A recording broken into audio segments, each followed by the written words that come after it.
Good morning. Welcome to Iron Sharpens Iron. My name is Jeremy Nettles. I am the evangelist for the River Ridge Church of Christ that meets in Newburgh, Indiana. If you'd like to reach out and get in touch with us, then feel free to give us a call or send us a text at 812-550-6234. You can also send email to info@riverridgechurch.org. Those are both great ways to get us your questions or your comments or to get in a request for a future topic of study on this program. Last Sunday was the 21st anniversary of 9/11, and I have thoughts.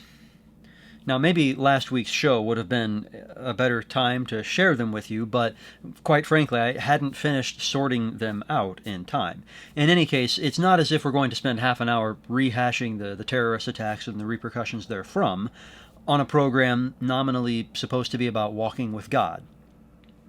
But I will remind you of some details about it and ask you to think back and sort through your own memories of that day and compare its effects to several examples in the Bible, and then learn some important lessons from it all. My central observation about what happened that day is that it only takes an instant for everything to change. Where were you on 9/11? I'm sure you remember. I do. I wasn't all that old, but I remember a lot. My story is, there's not that much to it, frankly. I was in 7th grade, and just as the school day was beginning, the administrator came over the intercom to deliver the morning announcements, but it wasn't the regular morning announcements. Instead, he was telling us that there had been a terrorist attack at the World Trade Center. None of us knew what this World Trade Center was that he was speaking of. None of us really knew what a terrorist was even, but we gathered that something important was happening. Fortunately, my history or social studies, I think they called it, teacher, she was able to gather a lot of people from various of her classes, and we were able to huddle around the TV there and watch the news and see what was happening and talk a little bit about it and what it meant. And of course, in the ensuing days and weeks and even months, she would bring in newspaper stories and we would talk more about what was happening because this was her wheelhouse. And that really made an impact on me and on a lot of these other kids in the same way that the events of the day itself made an impact. But there were others who were impacted far more literally. And for most of these people, really all of them, there was little to no warning about what was going to happen. Suddenly, here you are working your normal job at the 90-something floor of the World Trade Center, and suddenly a plane crashes into your building and brings instant death with it. That's not something that you were ever expecting. Or even those who had perhaps a little bit more warning, a little bit more idea that at least something important, something life-changing, earth-shattering, life-ending was taking place. The passengers on these planes, as they were being hijacked, they didn't really know exactly what was coming. They certainly knew that there was the possibility that some, or perhaps even all of them, weren't going to make it out of this situation alive. But what terrorists typically do, historically, when they hijack an airplane, is to make demands. They don't want to fly this thing around because they know eventually it has to return to the Earth, and it's only a matter of time. And they're not interested in suicide, typically. They are interested in bringing about something else, whether it's money, whether it's some political favor, or whatever.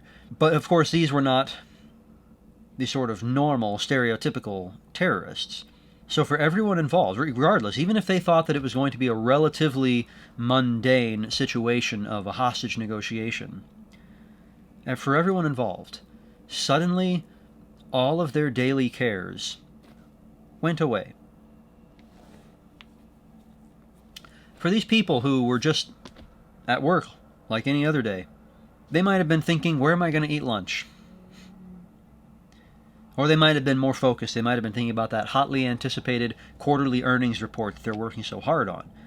Or maybe they're thinking more long-term and more personally. Am I going to get that raise that I've been hoping for? For some, those who were on the planes, maybe it had more to do with being excited that they're finally getting to take this vacation that we really deserved and really needed, and I just really want this to turn out well and to make lasting memories, things that we can look back on with joy for life. Maybe it's something as simple as, is the landlord ever going to fix the drain in the sink? It seems like life has been unbearable without basic necessities like plumbing. How much longer am I going to have to wait? But regardless of what the daily cares were, all of a sudden, none of that mattered.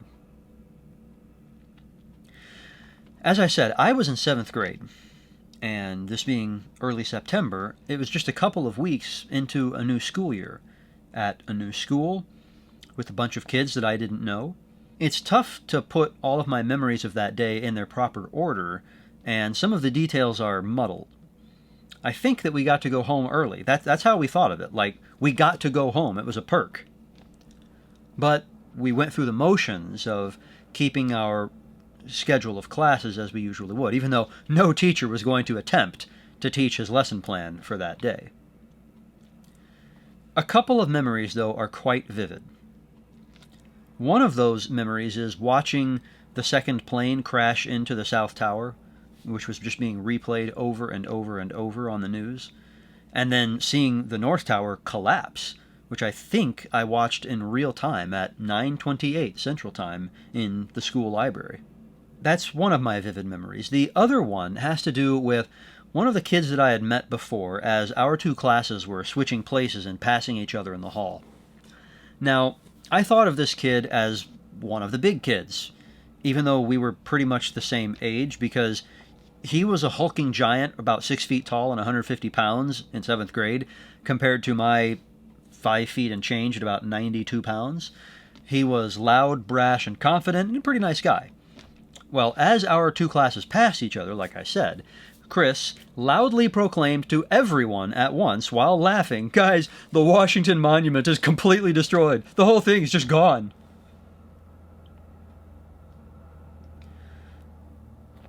I had looked up to this guy, both literally and metaphorically, for the couple of weeks that I knew him, but I struggled to reconcile his apparent attitude with the seriousness of what had happened, not to mention his confusion about the location and the building.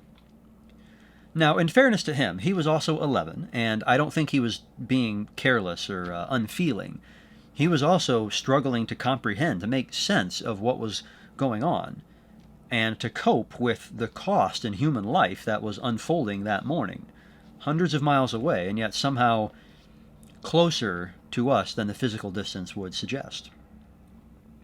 Even for us kids, all of our daily concerns were pushed aside, and what mattered now was to watch and see and struggle to comprehend what was happening. Things that we couldn't change, things that we couldn't affect at all, but that we somehow knew were very important. God uses the physical world to teach us spiritual lessons, and this is one of them. It only takes an instant for everything to change. It only takes an instant to make all of the things that you think matter fade into the background, and suddenly only one thing matters. Are you prepared? I gave you cleanness of teeth in all your cities and lack of bread in all your places, yet you did not return to me, declares the Lord. I also withheld rain from you. When there were yet 3 months to the harvest, I would send rain on one city and send no rain on another city. One field would have rain, and the field on which it did not rain would wither. So 2 or 3 cities would wander to another city to drink water, and would not be satisfied. Yet you did not return to me, declares the Lord. I struck you with blight and mildew, your many gardens and your vineyards, your fig trees and your olive trees the locust devoured. Yet you did not return to me, declares the Lord. I sent among you a pestilence after the manner of Egypt. I killed your young men with the sword, and carried away your horses, and I made the stench of your camp go up into your nostrils. Yet you did not return to me, declares the Lord. I overthrew some of you, as when God overthrew Sodom and Gomorrah, and you were as a brand plucked out of the burning, yet you did not return to me, declares the Lord. Therefore thus I will do to you, O Israel. Because I will do this to you, prepare to meet your God, O Israel. This passage highlights quite a few things, but the most simple, the most obvious, is just that God tried over and over to get his message through to the Israelites. And we're talking about the 10 northern tribes, the northern kingdom at this point, as opposed to the 2 southern tribes, Judah and the southern kingdom. No matter how many times he tried, no matter how many different ways he tried, no matter how severe it got, they resisted and ignored. And it got worse and worse, and they just got used to it and refused to learn from it. Things like this happen, and they tend to happen slowly until it accelerates out of control and there's nothing you can do to stop it. It's like a house fire. You know, if there's a small fire, you might be able to take care of it, and you probably have time to get out. If you ignore it and let it turn into a huge fire, it doesn't take very long before you get to the inflection point where you no longer have the ability to get out. But it wasn't just the northern 10 tribes of Israel. They did ignore God's warnings, and they were eventually defeated, conquered, killed, destroyed, taken into exile. But they had a neighbor to the south, the kingdom of Judah. What about them? Jeremiah chapter 3. Let's read what God says to them. The Lord said to me in the days of King Josiah, "Have you seen what she did, that faithless one, Israel? How she went up on every high hill and under every green tree, and there she played the whore? And I thought, after she has done this, she will return to me. But she did not return. And her treacherous sister Judah saw it. She saw that for all the adulteries of that faithless one Israel I had sent her away with a decree of divorce. Yet her treacherous sister Judah did not fear, but she too went and played the whore. Because she took her whoredom lightly, she polluted the land, committing adultery with stone and tree." You would think that watching the older sister, Israel, as he describes it, make these mistakes would have taught Judah something and helped her to avoid them. But she didn't learn. And we see this happening sometimes in our own children.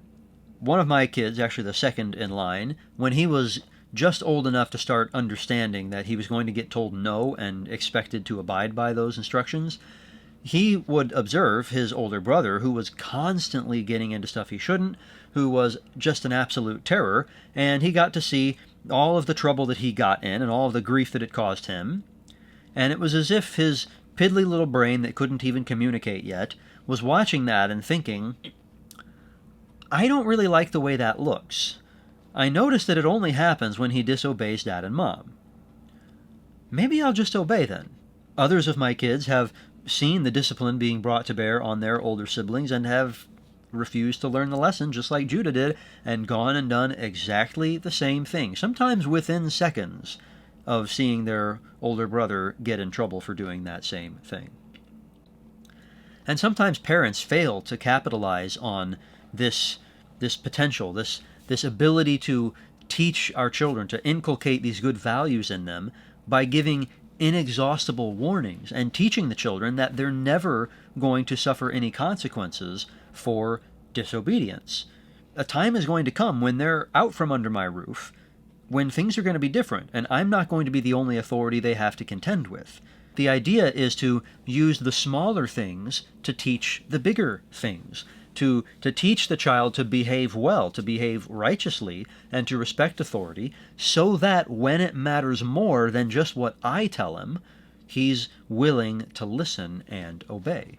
So we see this with our kids. We see it in Israel. We see it in Judah. We also see it with the Gentile nations. If we go back to Amos, we're not going to read a bunch, but if you're following along, then it's not a bad idea to turn there and peruse it as I describe what's going on. There's a consistent pattern in the first 2 chapters of Amos where God says, "For 3 transgressions of so-and-so, and for 4, I will not revoke the punishment, because they have done thus and such sin." And so he runs through cities Damascus and Gaza and Tyre, and then the nations of Edom and Ammon and Moab, describing their sins and the punishment that is going to come to them as a result. And the idea is, he doesn't say, because they slipped up once, I'm going to destroy them. He says, for 3 transgressions and for 4, they're not learning. They're continuing in their sin, despite being warned to cut it out. Now, God is very patient, and he does give opportunities to repent and turn to him, but his patience doesn't last forever. And we might look at that and wonder, Why shouldn't God's patience last forever? We take for granted that He's all-powerful, that He's all-knowing, that He's ever-present. Why shouldn't He be all-patient as well? Well, there's a very simple reason for that, because that's evil. I can give you another illustration of this using, again, my kids. I have a lot of kids. If one of the older ones is beating the snot out of one of the younger ones, then for me to be patient in this situation is to tell the older child to cut it out and give him a chance to do so before wading in to dish out any discipline. That's patience. What would it be if I just watched him ignore my instruction and continue to wail on his baby brother and did nothing about it? Now, from the aggressor's perspective, well, that sounds pretty good. I get to do what I want. What about the victim's perspective, though? That doesn't sound very good at all. If I don't call my child to account for beating up his baby brother, that's not patience or mercy on my part. That is hatred, first of all, for the victim, in just allowing somebody to treat him that way when I have every ability and the responsibility to intervene.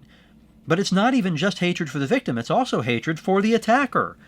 It's not good for the aggressor to go unpunished. Why? He seems to think that it's good. But even if I don't punish him, someone else will hold him accountable for his behavior eventually. Maybe it's another authority, maybe it's a teacher or an administrator, maybe it's the law. Maybe it's just some concerned citizen who steps in to put a stop to that sort of behavior. Regardless, even if none of those ever calls him to account, he will stand before God one day, and he will be held responsible. Being encouraged to sin separates us farther and farther from God. It separates us farther and farther from the light, so to speak. It separates us from love. And if you keep going that direction, then you end up alone in the dark. Let me give you one more concrete example that I think will be nicely illuminated by what we have already discussed. We'll spend a little bit more time on this one. Lamentations chapter 1. Is it nothing to you, all you who pass by? Look and see if there is any sorrow like my sorrow, which was brought upon me, which the Lord inflicted on the day of his fierce anger. From on high he sent fire, into my bones he made it descend. He spread a net for my feet, he turned me back, he has left me stunned, faint all the day long. 9/11 was a once-in-a-lifetime inflection point, a date when everything changed, and everyone knew why. Now there's now a generation of young adults who don't remember that day, and to them it could perhaps seem like old farts like me are making a big fuss over nothing. It's much like God told Habakkuk in chapter 1, verse 5, Look among the nations and see, wonder and be astounded, for I am doing a work in your days that you would not believe if told. The death toll from the terrorist attacks was 2,977. Each one of those deaths is terrible, but more than 9,000 people die every day in this country. September 11 was a blip on the graph of 2001, but it amounted to only about 1/10 of 1% of the country's 2.4 million deaths that year. But that's not all it meant. It wasn't just the number of deaths or the thousands of injured who survived. Everything changed that day because it was an attack on our way of life. The West had a problem with corruption and hedonism and materialism. It still has a problem with those things. And those were major elements of the terrorists' motives, which is why they primarily targeted the World Trade Center, a symbol of economic prosperity, but also of greed, much like God said to Jeremiah about his generation in Judah in chapter 6, verse 13. For from the least to the greatest of them, everyone is greedy for unjust gain, and from prophet to priest, everyone deals falsely. But those unsavory aspects of America were enabled by more positive elements. Hard work and planning ahead and rewarding good behavior and allowing economic and religious freedom. To the average American, that all went without saying on September 10th. The next morning, everything changed. The attacks shattered our illusion of safety, but it wasn't just that we were no longer safe. It impacted us so severely because it showed us we'd never been as safe as we'd thought. God said of Nineveh, which was the former capital of the Assyrian Empire, in Zephaniah chapter 2, verse 15. This is the exultant city that lived securely, that said in her heart, I am, and there is no one else. What a desolation she has become, a lair for wild beasts. Everyone who passes by her hisses and shakes his fist. But in an even deeper sense, watching the attacks unfold on live TV told us at a gut level that the underpinnings of our society were much more fragile and susceptible to harm than we thought. It told us that people we'd never met, whom we didn't consider to be our enemies, could feel so aggrieved by our existence and by our economic, religious, and strategic decisions as to lash out against us in a bid to sow chaos and pain and death. That's a little bit of what 9/11 meant. But the passages that we quoted along the way weren't about 9/11 or about America. They're mostly about the fall and destruction of Jerusalem and the temple to Nebuchadnezzar's Babylonian army in 586 BC. Everything changed for God's chosen people. It was an existential crisis. He had said of his temple in 2 Chronicles chapter 7, verse 16, For now I have chosen and consecrated this house, that my name may be there forever. My eyes and my heart will be there for all time. Yet, now that temple was gone, and so were the inhabitants of Jerusalem, the capital, and the Davidic line of kings who were promised that city's throne forever, and the nation's populace who were taken into exile, and to a great extent, the nation's identity. The Israelites, like us, had to struggle to process what had happened, and why, and what to expect next. In Psalm 79, let's read the first 5 verses. O God, the nations have come into your inheritance. They have defiled your holy temple. They have laid Jerusalem in ruins. They have given the bodies of your servants to the birds of the heavens for food, the flesh of your faithful to the beasts of the earth. They have poured out their blood like water all around Jerusalem, and there was no one to bury them. We have become a taunt to our neighbors, mocked and derided by those around us. How long, O Lord? Will you be angry forever? Will your jealousy burn like fire? God had promised this land to the descendants of Abraham, Isaac, and Jacob forever. So why had they been cast out and their inheritance destroyed? Our 9/11 is only the merest taste of what that day meant to the Jews. They were left dumbfounded with everything that they took for granted unraveled before their eyes. Their great hope and confidence exposed as a fraud, and their futures uncertain and not promising. Lamentations chapter 5, the last 3 verses. Why do you forget us forever? Why do you forsake us for so many days? Restore us to yourself, O Lord, that we may be restored. Renew our days as of old, unless you have utterly rejected us and you remain exceedingly angry with us. Israel's judgment, Judah and Jerusalem's judgment, the judgments that befell the Gentile nations around them, with kingdoms rising and reigning misery, slavery, and death all around until someone else rose up and subjected them to the same treatment. All of this happened to these people as part of their own walk of life, toward God or away from them. But it was written down to teach us their lessons. The physical world teaches us spiritual lessons. It's not just about avoiding pain or extending our physical life. Righteous living does not guarantee either of those. What happened to Stephen or James or Paul or Peter? They were murdered because they were Christians preaching the gospel of Christ. Jesus has some thoughts about preparation. Matthew 25, we'll pick up in verse 31. When the Son of Man comes in his glory and all the angels with him, then he will sit on his glorious throne. Before him will be gathered all the nations, and he will separate people one from another, as a shepherd separates the sheep from the goats. And he will place the sheep on his right, but the goats on the left. Then the king will say to those on his right, Come, you who are blessed by my Father, inherit the kingdom prepared for you from the foundation of the world. For I was hungry, and you gave me food. I was thirsty, and you gave me drink. I was a stranger, and you welcomed me. I was naked, and you clothed me. I was sick, and you visited me. I was in prison, and you came to me. Then the righteous will answer him, saying, Lord, when did we see you hungry and feed you, or thirsty and give you drink? And when did we see you a stranger and welcome you, or naked and clothe you? And when did we see you sick or in prison and visit you? And the king will answer them, Truly I say to you, as you did it to one of the least of these my brothers, you did it to me. Then he will say to those on his left, Depart from me, you cursed, into the eternal fire prepared for the devil and his angels. For I was hungry, and you gave me no food. I was thirsty, and you gave me no drink. I was a stranger, and you did not welcome me, naked, and you did not clothe me, sick and in prison, and you did not visit me. Then they also will answer, saying, Lord, when did we see you hungry or thirsty, or a stranger, or naked, or sick, or in prison, and did not minister to you? Then he will answer them, saying, Truly I say to you, as you did not do it to one of the least of these, you did not do it to me. And these will go away into eternal punishment, but the righteous into eternal life. Are you prepared?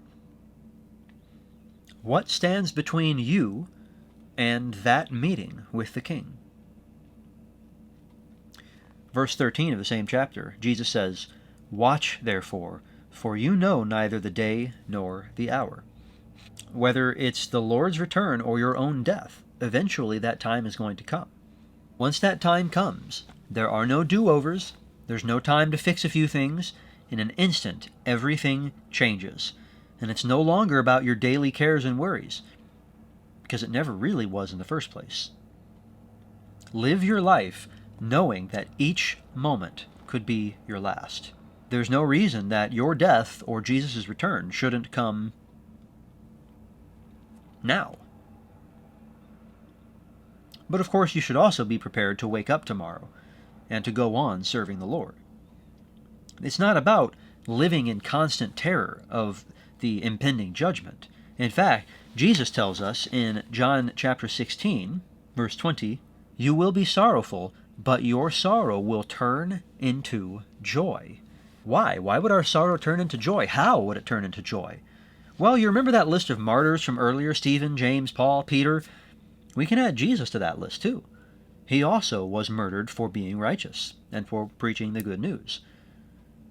And yet, he has promised that he's coming back, as we've discussed. How can this be if he died? Well, because he rose and ascended to his proper place in heaven. And if he rose, then he can raise us too. Look forward to that meeting and live in such a way that you can look forward to that meeting. What's so important to you on this earth that would lead you to put off getting ready to meet the King? Are you prepared? Can you look forward with joy to meeting him and giving an account to him of what you've been doing with all that he's given you? If not, if, God forbid, you get hit by a truck tomorrow, or perhaps the house next door explodes without any clear warning like the one on Weinbach Avenue did just over a month ago, are you prepared? If you're not, and you need to change that, we'd be happy to help at River Ridge. Please get in touch with us. You can call or text us at 812-550-6234 or email us at info@riverridgechurch.org. You can also find us at 5600 Van Road in Newburgh. We gather at 9 a.m. on Sundays for Bible study, 10 a.m. for worship, 4 p.m. for afternoon worship, and 7 p.m. on Wednesdays for another study. I'd love to see you there. Thanks for joining me today on Iron Sharpens Iron.